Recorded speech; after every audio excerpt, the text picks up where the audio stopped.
Ooh, Paul, they had 27 turnovers, Philly did. How did they do this? I still don't know how to win. The only thing that I can come up with is they're just a more talented team. I mean, simple and plain. They played terrible. I mean, I don't remember the last time I've heard of somebody in a playoff game committing 27 turnovers. But then Miami comes around, they commit 20-plus turnovers. So they're just a more talented team. They have the better players.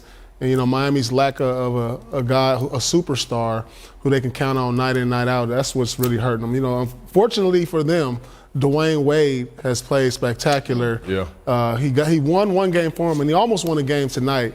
But they're just overall more talented than Miami. And I agree. I mean, that was my biggest takeaway, too. I said there's and I say this all the time, there's two types of teams in the NBA, one with the superstar and one trying to find one. Well, the Sixers have two of them. Miami doesn't have any. I mean, D-Wade played well, put the team on his back. He looked like the old D-Wade back in Miami again, but just not enough. I mean, when you're dealing with Embiid and you're dealing with this guy, Simmons, who, in my opinion, is the new era's Magic Johnson, ladies and gentlemen. Oh. But they just don't have enough. I mean, you talk about two generational guys in Philadelphia, and Miami doesn't have one. You know, D-Wade's on the back, he's on the back nine, if you will.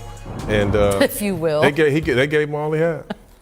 You got to give the Sixers credit, a young basketball team. When you play against Miami, even though they're not as talented as most teams, they're going to bring toughness and tenacity, and they're going to make it ugly. But the unique thing about the Sixers for me is when I look deeper into their roster, their international influence and how they play.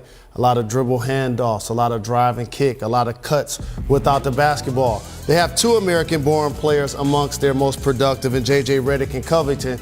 But look at this international flavor that's spread throughout their roster. And I remember covering the draft when Ben Simmons got picked, and 16 of the 30 players in the first round were international prospects.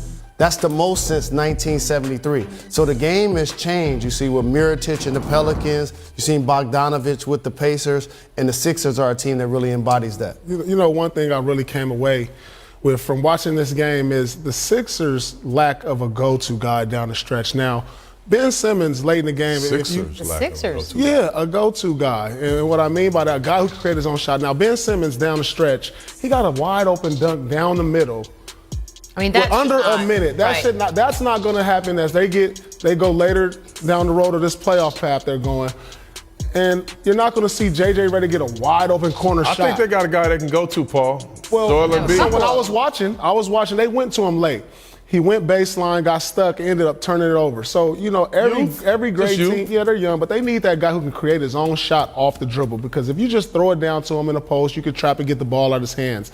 Who's going to be that guy when these moments come? See, they're just more talented than Miami. No, it was a close game. When there's a 1 to 2 point game with a minute to go, who do they go to? Paul, that's my point about talking about the international way they play. They don't play that way. It's because they're not playing the old school way that we grew up playing, where it's isolation ball, where it's only pick and roll, where it's only drop it down into the post. And they could do that if they chose to, and they could give it to Embiid. It's pass, cut, moves like your hair on fire. And then when you make a mistake, somebody gets an open shot. You know how the playoffs go, Chauncey. The deeper you go in the playoffs, all this passing, cutting and stuff, you're going to be scouted. And teams are going to take away a lot of things you do. You need that guy down the stretch, and every championship team has that. A la Golden State. They have a guy, think about it, Durant comes down, makes the three over LeBron late. That wasn't a play they ran. You need a guy who can get his shot late in the game, and watch out for that as the playoffs go on in the later rounds for the Sixers, because they will go past this round. When the game is close, who's going to be that guy? I mean, I want to disagree, but I think they have it. I think they have that guy. I just think they're young. Yeah. I think Joel Embiid is that guy. You can throw it to him. He's going to create a double team. Paul, you were one of the best late game players that we've seen because you created a double team.